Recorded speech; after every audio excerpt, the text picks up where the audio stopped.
Ndokuchingamdzai zvakare vana vaMwari kuchirongwa chedu chamazuva ose kuNhai Pastor. Tine mufaro kuramba tichisangana mazuva ose pachirongwa patiri kuedza kubatsirana kupindura mibvunzo yetogononge tiinayo inopindurukawo zvakare neumbo hunowanikwa mukati meBhaibheri.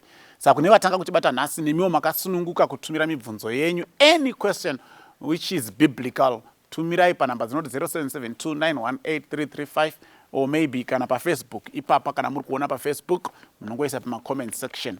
Mwari achitibatsira tinogona kubatsirana kupindura mibvunzo yenyu. Mubvunzo watiri kudhila nawo nhasi mubvunzo uri kuendera mberi kubva paday 1 which raiva marumwe zuro. Mubvunzo wacho waiti kuNhai Pastor, Mabhiza mana ari pana Revelation 6 verse 4 Revelation 6 verse 1 to is it verse 1 to 8 anomirira chii? What do those 4 horses represent? Saka day 1 marumwe zuro takadhila the first horse which is the white horse. Day 2 tikadhila the second horse which is the red horse ndine zuro. Nhasi tiri kudhila the third horse. Takaisawo pachena zvakare kuti mahorses aya nekuvhurwa kwemaseals kuri kumirira maphases under which the Christian religion would undergo kusvika Jesu achidzoka zveke chipiri. Saka phase yekutanga yaiva the white horse inomirira the period of doctrinal victory and doctrinal purity, the conquering of the Christian religion, kukura kwakaita the Christian religion mazuva emaapostoli ana Paul vachienda kwese kusvika kuRome nekuAsia vachifambisa vhangeri kuchidzidziswa chokwadi chaicho chiri mukati meBhaibheri. Ndokusaka bhiza racho riri jena riri kunzi it went forth conquering and to conquer, but zvakateerwa nebhiza dzvuku riri kunzi rakata take away peace from the earth and people were made to kill each other and the rider was holding a great sword. Saka after the growth of the Christian church and its expansion nekutekeshera kwakaita vhangeri rezvokwadi, the Roman Empire yakatsamwa nazvo because they felt threatened by the growth of the church. Politically they felt threatened, so they went out to kill the Christians. Vachifunga kuti vakavauraya they will draw back and stop spreading and growing, but hazvina kuita sekudaro. Saka nhasi tiri kutarisa bhiza rechitatu riri pana Revelation 6 verse 5 na 6. When he opened the third seal, I heard the third living creature saying, come and see. So I looked, and behold, a black horse, and he who sat on it had a pair of scales in his hand. And I heard a voice in the midst of the 4 living creatures saying, a quart of wheat for a denarius, and 3 quarts of barley for a denarius, and do not harm the oil and the wine. Saka panapa taakuona ruvara rwuya rwachinja zvakare, tabva pa-white horse tikaenda pa-red horse taapa-black horse. Zvikanzi pa-black horse ipapo akanga akaritasva akanga akabata zviyero muruoko rwake. Zvikanzi akadanidzira, ndakanzwa inzwi richidanidzira pakati pezvisikwa zvina richiti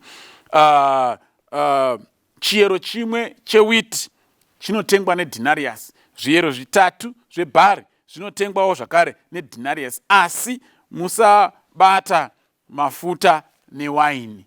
Saka zvii zvaakuitika panapa.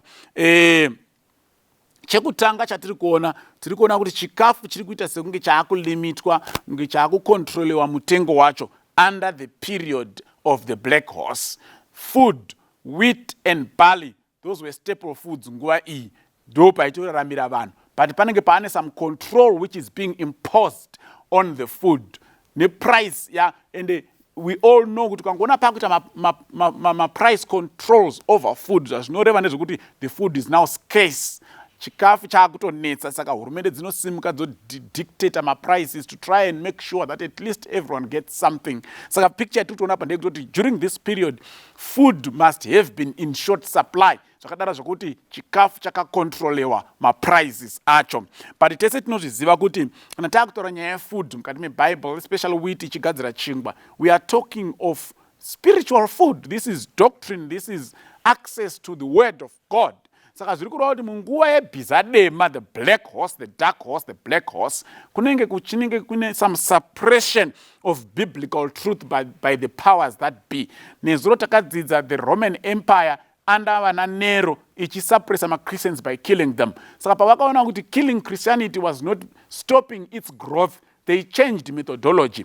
The church then became politically powerful, and then the church yakaona kuti kuuraya panguva iyi hakusi kushanda. What did they do? They withdrew the word of God, which is the Bible, the bread of life, from the people. And then vanhu vaitenderwa bedzi kuverenga shoko raMwari were now the priests and the bishops. An ordinary person anga asatenderwi kuverenga Bhaibheri. So there was some restriction and suppression of truth to the entire to the laity.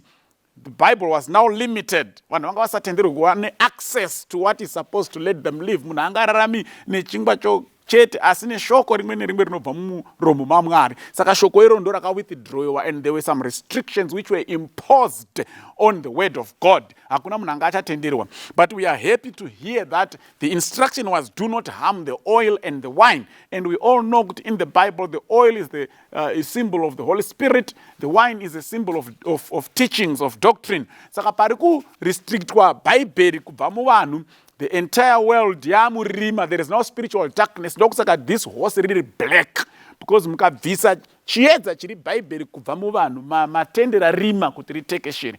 Saka pakatenderwa rima kuti ritekeshere nekuti bhaibheri ranga rabviswa rinopa chiedza, zviri kunzi izvo pakava neinstruction kuti but make sure the oil and the wine are not harmed. Don't harm those two. In other words, Mwari ari kuti even though pari kuita sekunge patekeshera rima in the spiritual world, but he will preserve a certain portion inoita kuti chiedza chirambe chiripo. Saka mukaverenga nhoroondo iya yatakutaura kubva muna 538 AD, muchanzwa imimi kuti kunyangwe bhaibheri rarisatenderwa kuverengwa muvanhu, kune vanhu vainzi mawaldenses. You can read the history of the Waldenses. It's all over, it's recorded history. Vakanogara mumakomo nemumapako, and they preserved portions of scripture, and they were memorizing scripture, and they were teaching their children to memorize scripture, and they would go down mumaguta vachiita ngwari kutengesa chingwa, but pavanenge vachigadzira flour yacho chekubheka chingwa vaisa a portion of kana kapeji kaMateo 24 mukati meloaf votengesa chingwa. Iwo paunenge wakudya chingwa usangana nepe, it was now gold kuona page 1 rebhaibheri. Ndipo pari kunzi panapa, don't harm the oil and the wine. Make sure you preserve somehow the doctrine and the teachings of the Holy Spirit. Saka yes, the whole world yakaita sekunge yafushirwa nerima pane zvomweya, but Mwari akapreserve the Waldenses, the wine and the oil, in order to make sure that his truth will still continue going forth to flourish.